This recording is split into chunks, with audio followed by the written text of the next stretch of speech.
So, welcome to Aragone Advisors, the podcast where expertise meets strategy. I'm your host, Paula Aragone, and today we have our guest, Blaine Burch, with BHR Law Group, who is going to be speaking about estate planning, business succession, asset protection, and all things real estate and estate planning related. Blaine, thank you for coming.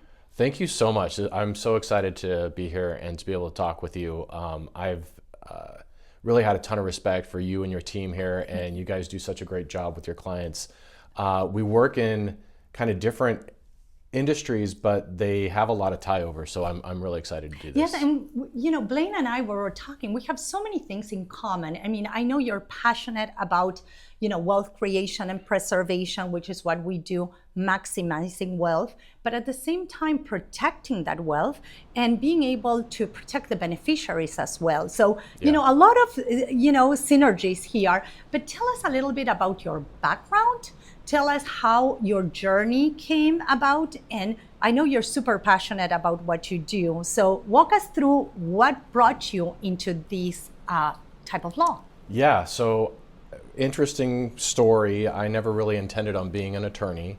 I grew up in a family business. We made onion rings for Carl's Jr. and Jack Oh my in the God, Box. I heard that. That's awesome. And then we did a whole bunch of other processed vegetable type things that were used as ingredients in a whole bunch of different products. But I went to... You went to school and got your bachelor's in science and business, Correct. Right? So my undergrad is in business marketing and finance from BYU's Marriott School of Business.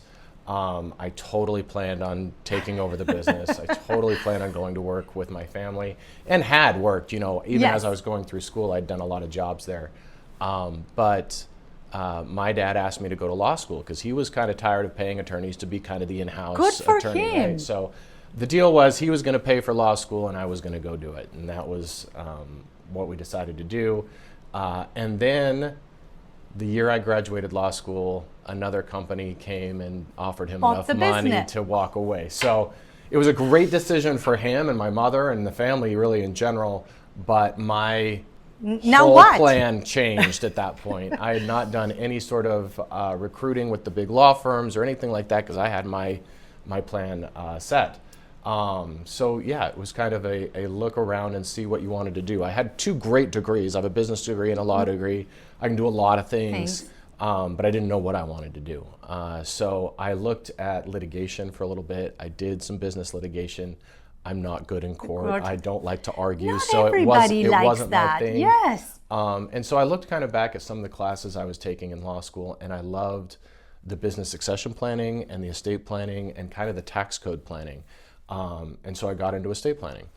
I had to then join a couple of firms in Orange County that taught me kind of the more sophisticated planning. But that's kind of where it got started. Yeah, and I remember, I think I met you the very first time you were with Paula Clarkson with Brown and Strezza. That was years ago. Yeah, I was actually at Brown and Strezza at a different time than Paula. Okay. Paula was there as well. And I knew Paula, but we were never at Brown and Strezza together. But that's one of the firms I went to learn kind of the advanced planning. And I always say, you go through that period of time where you learn so much, and then eventually you say, okay, I want to start my own practice, and I want to do it my way. And you bring a lot to the table with your business expertise. And so, tell us a little bit. I know the services you provide, but I would like for you to go into detail. I know you guys do trust and probate administration, estate planning, and asset protection. It's more of a comprehensive approach. So go over the services that you guys provide, and why are you guys different? What are the things that you do different?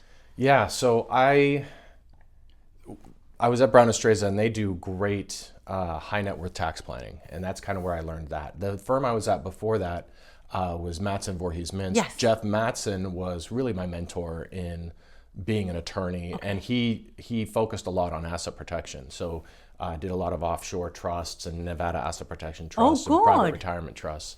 And so I learned the asset protection side there. And what was great was after being at those two firms and kind of having my business background, I knew growing up in kind of an entrepreneurship family, I don't think I'm going to ever be a very good employee to anybody else. I'd much rather have my own business. And so I started my own practice, and I really focused on families with closely held businesses, much like my family had, and helping them either pass that on to the next generation, because that's very, very difficult. We see most businesses they close, or something happens and they have to, merge with something else, but it's gone within a couple generations. I agree. So putting in a good plan to either sell it at a great price and have your family legacy pass on that way, which is what my dad did, or pass it on to the next generation, which is what my grandparents did, right? My grandparents got it to my dad in a very good way. But all of that takes planning, and it takes a lot of different types of planning. You know what?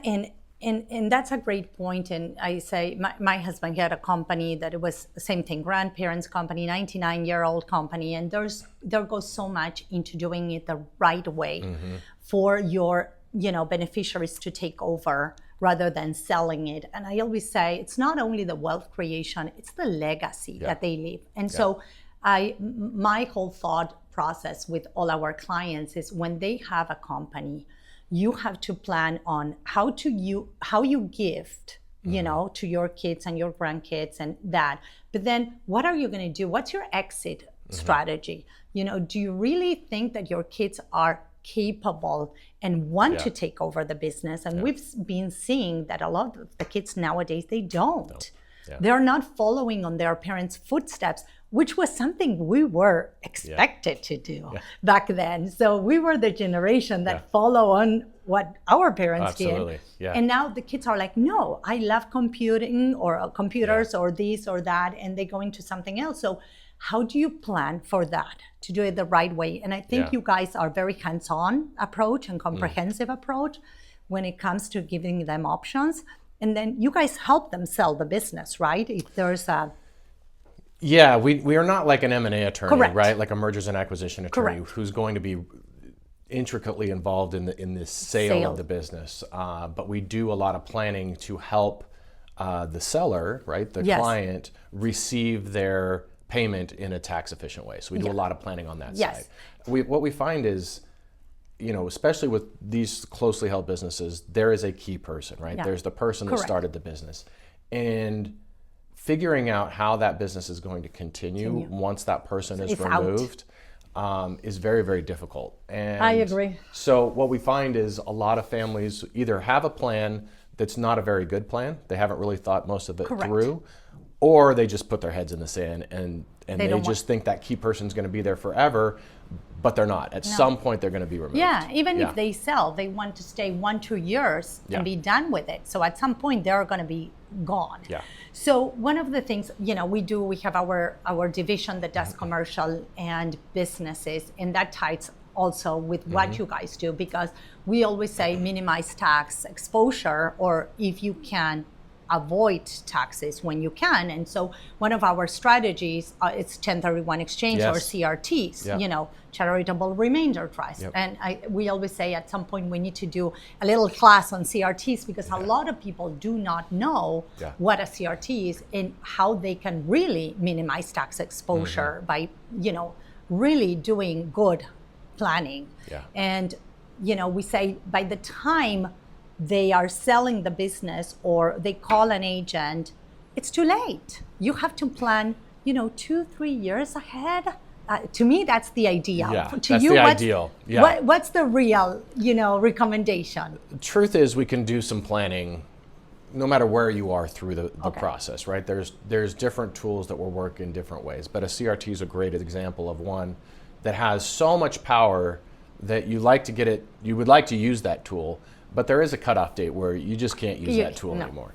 And that is usually, somewhere around the area of you are actually talking to buyers and there's maybe a letter of intent in play. So we like to know ahead of time, and that's why I like to think of it more as estate planning, right? I want to do the estate planning before with your whole family, and then as we approach the time where you're going to sell, we can start putting some of these things in place, and we don't have to catch up and try and throw it all in at the last minute. And for us, that's where when we sit with them and they start talking about, oh, we're thinking about selling this. We have a mixed unit, we handle the business in the side, and then we have this, and we start talking with them, and we're like, well, what's your goal? Is your goal to retire? Is your goal to reinvest the money? Are you looking for hands-off, income? Or what are you looking for? And we always say, at some point, we give them recommendations like, well, you could do a CRT, you could do a 1031 exchange on a triple net property that will give you, just mailbox money, basically, or Delaware statutory trust. We tell them all of this, but we always say, where's your attorney? Who's your attorney? Yes. You need your attorney involved in all those decisions and plan ahead. Our whole thing is plan ahead for the future. And most people don't want to have those conversations. They don't want to talk about death. They don't want to talk about taxes. And you can't avoid them. The two things you can't avoid. And another level of that is not just your attorney. So most people, especially if they run a business, they have a business attorney that is a transactional attorney, but they're not planners either. No. And so you got to have some sort of planning attorney, because if you're not talking to a planner, people are always asking me, what are the new tools and what are the new trusts that are out there? And it's great to talk about those things, and I definitely need to know about them. But more than anything, I need to know what your goals are, what your family's like, what you actually want to do, and then I can pull a tool and say this will be the best one for it. But just saying, oh yeah, this one helps save on taxes. Well, it may do that, but it may still not be the best fit for what you're actually trying to accomplish. So what would you say are the most two common mistakes that business owners make in their estate planning journey towards either closing the company or selling it or passing it to the heirs? I mean, top is failure to plan, right? A lot of business owners are strapped for time and stress and everything else because they're running their business. They don't have time to think about anything else. I try and help them understand that's what I'm here for, is to remove a bunch of that stress. So you don't have to think about it anymore. But it's hard for them to take that step, right? And understand. And you have to find an attorney that you really trust and you like, because then you can say, okay, I trust them to do what they say they're going to do. And that it's knowledgeable and have all that background experience. Because I always say sometimes there's a disconnect, and we see the same with agents. Sometimes agents have one way of looking at things, and it's not a one way fits all. And I say you have to find that agent or that attorney that they know enough to be creative enough to apply what works for you and remove what doesn't work for you. And at the same time, removing that stress, that is so important when you're working with families that have so many different dynamics and high net worth individuals that they're running a business. They don't have time for the drama. They don't have time for things to go bad. You need a real good attorney that's going to save you time, money, and stress. And is willing to be honest with you and kind of tell you where those problems are going to be, and not just be a kind of yes man to what's planning. So what are your top two tools that make you different? And going back to your other question, just before we get there, the other thing I wanted to say is the other issue that I see with business owners is them thinking that the next generation is going to be able to run the business the same way they do. And they may have the best intentions, and the next generation may have all of the tools and everything to continue running the business. But I was the guy. I was the brat son that I love it. Was going to come in and take over a business, right? But even I felt it. Like they hadn't, the employees and the structure and everything had no faith in me because I hadn't shown them that I could do it yet. Correct, 100%. And so there's got to be a plan on how that transition is going to happen, because without it, even the best laid plans, even with the best person coming in, it's going to be really difficult. I know, and isn't that funny? I always remember my husband saying, my dad put me to start at the bottom So I would earn the respect of every employee. And it's so important. Sometimes people say, okay, he's retiring, the new CEO comes, and it's a fresh person that has earned no respect. And it goes bad really quickly. Yeah. And even then, I had worked from the bottom. I was a janitor. I was everything. I swept onions off the floor. You see? But even then, stepping into the next role of CEO is definitely different, right? It's just different. Systems and procedures and a good plan is what makes all the difference. I always say good intention, bad presentation doesn't get you anywhere. You have to have the whole thing planned ahead of time. Definitely. So we talked about the 2 mistakes. What are the 2 things that you're so good at that makes you unique at what you do? Those are my my secret sauce. And when it comes to, you asked about tools, what are the 2 tools right that we use? And we use trust for just about everything we do, right? But again, the trusts are kind of in the toolbox. I think what we do better than a lot of other planning firms is the multi-generational communication, right? We want to have not just you as a client, but your family as a client. We want to have all the kids in. We want to make sure that the kids and grandkids come in and understand how the business is actually going to move from mom and dad to the kids to the grandkids, so that everybody understands that flow. Because what we found is if there's litigation when there's a surprise. I agree.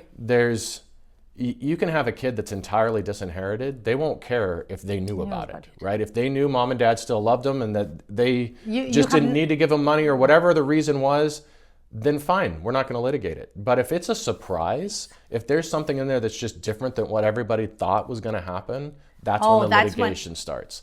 And so we want to bring Gen 1, Gen 2, and Gen 3 in, have them all sit down in the meeting and make mom and dad say to them, here's the plan, and here's what we want everybody to do, and this is why we're doing it this way.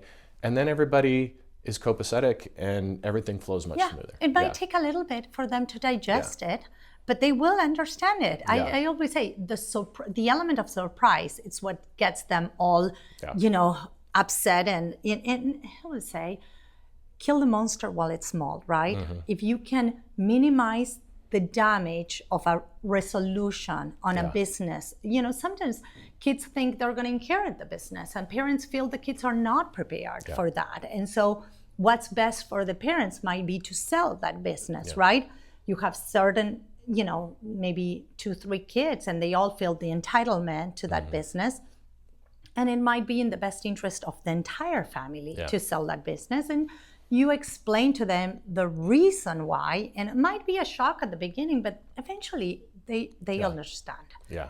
So I agree. With businesses, you also have the wealth of it, right? The ownership, the equity of the business, but you have the control and operations of the business as well. So many times you'll have 3-4 kids, but only one is going to be running the business. But 90% of the value of the estate is wrapped up in the business. So we can give the business to the one child, and we can even divide up the business so that everybody has equal equity. But we also have to get into the business documents, into the operating agreements and bylaws to make sure that the one child who's actually going to be running it has the power to run it, and is not having to deal with the kids that are probably in a more passive role. I agree. Yeah. I agree. And it makes a lot of sense. And in one of the other things that we mentioned, and I think you will appreciate this, is sometimes business owners have an idea of what the value of that business was 2-3 years ago. And I joke, I said, it's like us. We still think we're 30 and we're not, right? Yeah. And so you stay with the value that you thought it was in terms of the business, in terms of the asset, because sometimes you have the commercial asset with the business inside, right? And then you're not planning knowing that that commercial asset went up in value, that business went up in value, that you're past the state tax exemptions, and you haven't thought about that, and now you're past the 13 million, and all of a sudden you're selling assets and you're having to give the IRS what they rightfully request. And it's a nightmare. Yes, and you get 9 months to pay that bill. And it's cash. And it can, and it's cash, and it can be millions. Yes. What a lot of people don't understand about the estate tax is it is a tax not on income, not on capital gains, but of on net assets. worth. Yes. So that can be a large bill. So yes, we have a very high exemption right now. It's almost $14 million. Yes. Great, I love it. But if you get over that $14 million, it's a 40% tax on everything over that. And They so do. it can be a very big bill very quickly. And it then could go away next year. And then are you selling, are you selling off assets? Are you That's selling to pay. the business just to pay the taxes? We've seen that multiple times. Yeah, we just had one that we did in San Juan Capistrano, and the sale of the house went to pay for the 40%. Yeah. And they actually even included, the IRS went as far as to determine by themselves how much of property value was inside that property. Yeah. And we're like, well, no, these are all things. So we had to, fight it a little bit. Yeah. But people don't understand that. And so that's why I always say people have the ability to sit down with their stockbroker and analyze their stocks and how they want to, move things around. But sometimes they fail to get an appraisal on their business or, evaluation or on the commercial, on the assets. And they could have very well planned better and said, okay, we're going to, throughout life, we're going to give this to this child, knowing that this child is going to get the business. Yeah. And there's other ways to do things too, right? There's the business itself, which will have a value, but many times there's real estate involved. There's other machinery or other physical assets that you can sell off as well. So there's ways to pass value off to other people. It just takes planning. It just takes planning. It just and takes to actually know. sitting in the room and going through it and figuring out a way to do it. And that's why sometimes attorneys reach out and say, okay, we have this client, can you do really quickly a market analysis so we know what 4 assets we have and how we kind of settle this so it's equitable, right? Now, tell us about one case that you're like, okay, we were able to do these, you don't have to name people or anything, but something that it's memorable for you that you said it was a fantastic, experience working with this family and this is what we helped them accomplish. And give us an example. Yeah, there's a few of those. We've talked a lot about what the benefits of the planning that a lot of our clients have seen, right? Just good, smooth transitions through generations. And, my job really is to, one, avoid audit when possible, but audits happen. But if there is an audit, make sure that the audit is as clean as possible and that our record is pure and has everything that it needs. Correct.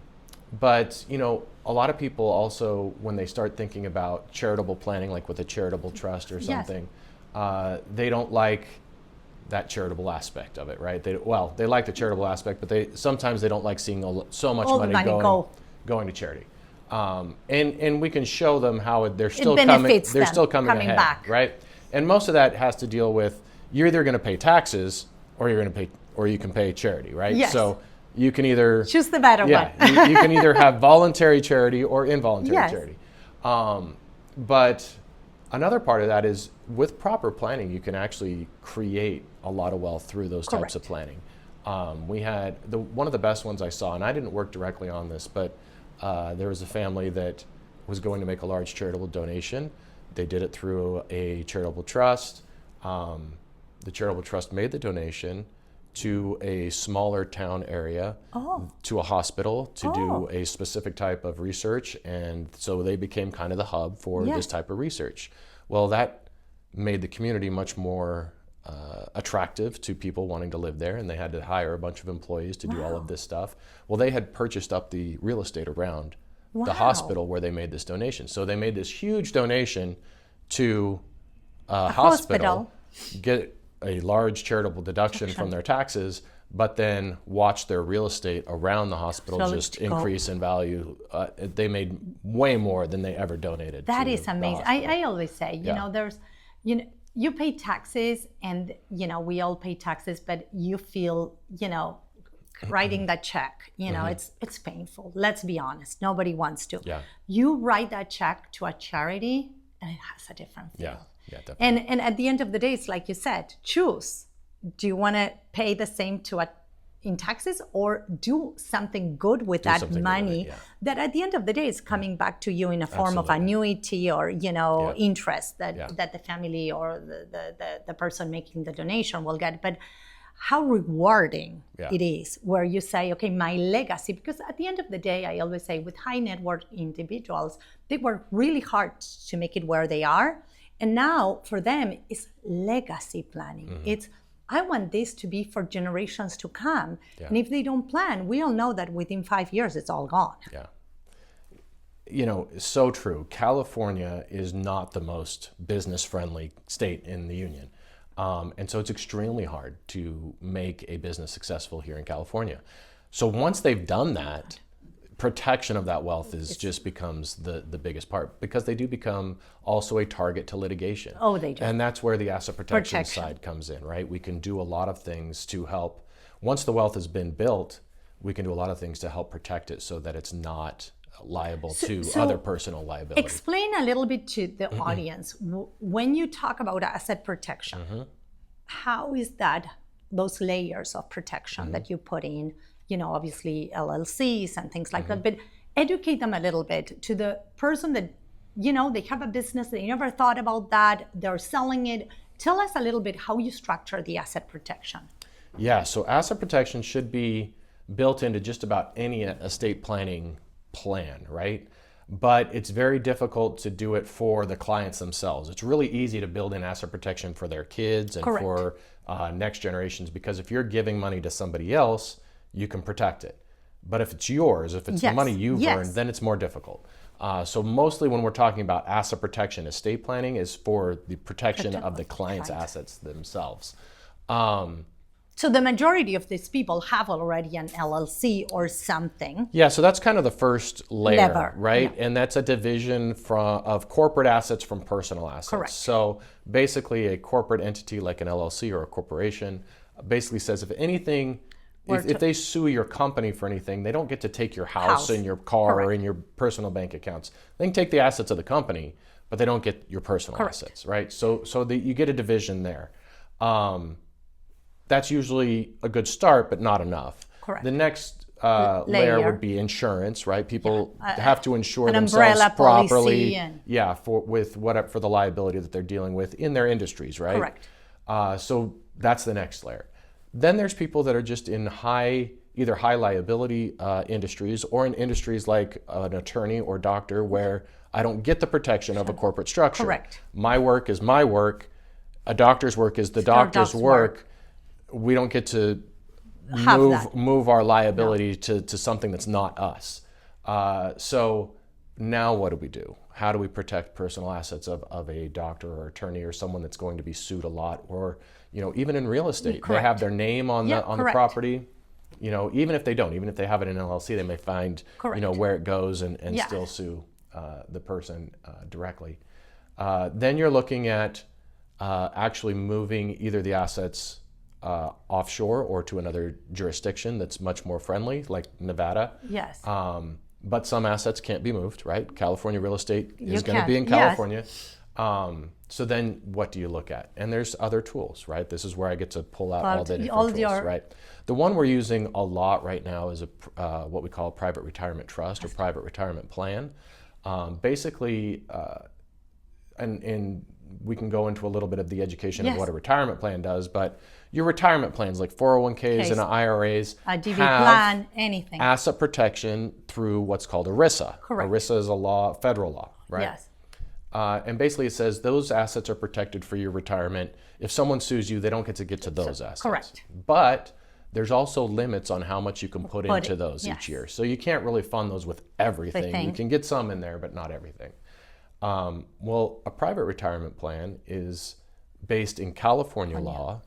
It's a statute in the California Code of Civil Procedure, but it says that you can basically create a retirement plan that has those same basic ERISA protections, but it's not a tax qualified plan, meaning there's no tax benefits to the plan. You don't get to use deferred tax money or anything like that.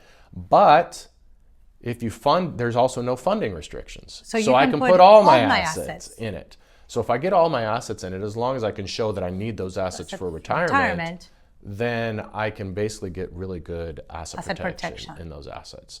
Now, that's a sophisticated plan. It takes a lot of people and a lot of moving parts.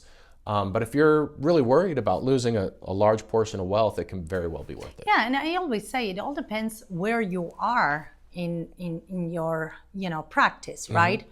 There's people that are just starting that might not work for probably them, not the best right? For, yeah. And same thing with the CRTs. There has to be a level of high net worth to do that, because sometimes it doesn't make sense. We deal a lot, as you know, with on the trust administration or even on the probate, where if we have the person that died within the 6 months from time of death and we sell the property, we just did one, I think I shared with you, where we were able to get the seller $2.2 million extra, the beneficiaries, and because we were within the 6 months, there will be no capital gains. So you have to look at what's the exposure on capital gains, what is the exposure on the liability, what makes sense and what doesn't make sense. And that's why it's wonderful that you have all these tools that you say, okay, this 2-3 work for you. And you work as a team. And you mentioned kind of the 6-month rule there. Correct. And that works because there's no capital gains. Correct. And that works because there's a step up in basis. Right, when someone passes away. And we do a lot of planning for that as well. Because there's such a high exemption right now, the balance has always been, are you going to pay estate taxes or are you going to pay capital gains? So you can either get the step up in basis, or you can pay estate taxes and not get the step up in basis, right? So there's that balance. And it's so hard because, we have clients that, let's say dad passed away and they got the step up in basis, and then mom now needs to go into a retirement community and they need to sell the property in order to care for her. And obviously they're not going to get the step up in basis because she's alive. So, they don't want to sell the asset until she dies, but it's a catch-22 because you need the money. And you can do a reverse mortgage because she's moving out of the property. So there's so many variables. And I always say, it depends what we're trying to accomplish here, because if we really need the money for her care, it is what it is. So let's maximize the sale so that we have more money to pay for the taxes and be done with it. You're not going to wait. But then there's other issues where, you all of a sudden, we have one case right now that they have multiple little units and 2 kids that are out of state that don't want to handle the multifamily business side. So then don't wait for mom and dad to die, do a 1031 exchange, sell it, get a triple net, and then mom can live out of that income in the retirement home. So it's so great. And there's also, what I was getting to as well, is we also have tools that allow you to use other people's exemption. So what that means is you can basically pass assets to another person that probably in a older generation that's going to pass away if they have extra exemption, right? There's $14 million of exemption. A lot of estates don't have $14 million in them. There's this unused exemption going. Well, there's ways to pass assets up and get a step up in basis for you without having to really do too much. That's phenomenal. So there's some planning around that as well. Well, and I always say, if you don't know, you will not take action. You first, and that's why we do this podcast, because we want people to feel comfortable having those conversations with the attorneys, to know a little bit. It's basically education that we're giving so that they can say, oh, wait a minute, this sounds like it could be an option for me. And obviously reach out to you, and that's my next thing. If somebody wants to reach out and get, a consultation with you, where do they find you? How do they reach out to you? Tell us a little bit. Well, I think we talked a little bit before we started recording, but I'm pretty active on LinkedIn. Okay. My wife makes me sit down and do a lot of videos like this that talk about a lot of questions. Great wife you got there. So, but they're little 2-minute videos, right? They're easy to watch, very digestible. So if you have basic questions about estate planning, you can look me up on LinkedIn, and there's a lot of videos there. They're also on our website, bhrlawgroup.com. But other than that, our office You guys are local in Orange County. Local in Orange County, right here in Aliso Viejo. So, they can call us. We have someone there all the time. To email answer. Us. Yeah. And that's great. And we always say, set up those meetings, get those questions answered, and then you can go back home, think, is this something I want to do? And get it done. There's so many people that are more reactive than proactive. And sometimes they sit and they don't plan. And I'm like, I've seen horror stories of people that had money and they had assets, and then something happened to the husband, something happened to the wife after because the wife couldn't live without the husband. And all of a sudden it's a nightmare of probates and things and public information, and there's no protection for the kids. There's no protection. So be proactive. Totally. With our office, you're not going to be a transaction. We are definitely client and relationship based. So once you're a client with our firm, you're going to see us every year. We're going to reach out. We're going to ask you to have a meeting. But that's mainly because we really truly think of this as estate planning. There is a plan in place. Now the plan can change. Yes. Just a lot of people think, I put a plan in place that's going to be. Well, no, the plan can change, but we're going to have a plan in place in case something happens. And the plan should change and needs to change, and there needs to be maintenance of your documents. So you're going to get a set of documents, but it's not a set of documents and goodbye, I'm never going to see you again. You're going to see us on a regular basis. And we're going to see you. If things happen in your life, major things that you need changes, they can always reach out, right? And you readjust. I always say, this is the goal. And if we need to make adjustments, you make adjustments. But I really like your mantra or slogan, we build trust. Thanks. And I think that nails it, because that's what we want to do, right? Build a relationship where they trust us. We're trusted advisors. We're not just one more person in their life. We're trusted advisors helping them create wealth, preserve the wealth, and avoid problems, right? Minimize stress, like you said. So it's funny you asked about where I told you about living in Chile. Yes. And I was there as a missionary. And part of what our training was no one's going to listen to you about religion unless there's some trust there. So one of the steps was always build a relationship of trust, and that's kind of where we build trust. I 100% agree with you. I think that people don't want to be sold. People want to be, like you really truly care, and you want what's best for them, and you build that relationship and you build the trust, and then you're educating them, and they see that there's a reason they choose to work with you versus somebody else that they're transactional. And building trust, building relationships. I said I build my practice that way, and you did too, and it makes all the difference in the world. And I think you would even agree that you're not going to be the perfect realtor or agent for everybody, right? I agree. And I'm not going to be either. But find somebody that you like and you trust, because it's so important. And sometimes people think, I'm stuck with my agent, or I'm stuck with this attorney, and they never reach out. We haven't reviewed anything. There's options. There's always options. Find the right fit, because we all need that person in our life that will make things better, and that their advice will save us from a problem or make the wealth go further. We work really hard. I always say, in this country, we work really hard. So might as well, work smart also, right? And trust your advisors, right? Yes. I think people 100%. They'll go to the doctor and they'll have a surgery done or whatever. They don't know how the surgery is performed, but they trust their doctor to do it, right? However, we'll have people come in and want to know exactly why we have certain provisions in the trust, which is fine. I don't mind answering those questions, but trust your attorney. Trust your agent, right? You know more about real estate than I could ever want to know about real estate.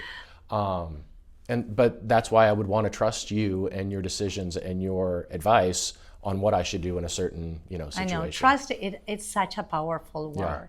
And I think for me, it's being a trusted advisor. Yeah. We're not transactional. If you find an agent or an attorney that's transactional, run. Yeah. Because they don't care. You're just a number. Yeah. You're just a commission. You're just a paycheck. You're in a box. Yeah. You're in a box. And I say there's different people, and find the right. It's like your tribe. Find your people, right? And stick with them. Yeah. Right. Well, thank you so much for coming. This was great. This was absolutely lovely. Thank you. Talking a little bit about what we do on a daily basis to help people. We're here, we service people, we help people, and wealth creation, preservation, and asset protection has to be a priority to everybody. Yeah, the most successful people have advisors that they trust, and they do trust them. The people that are trying to nickel and dime their advisors are never going to, build the type of wealth that they want. But the people that do trust and find the right people to trust really do become successful in what they want to do. Thank you so much. Thank you.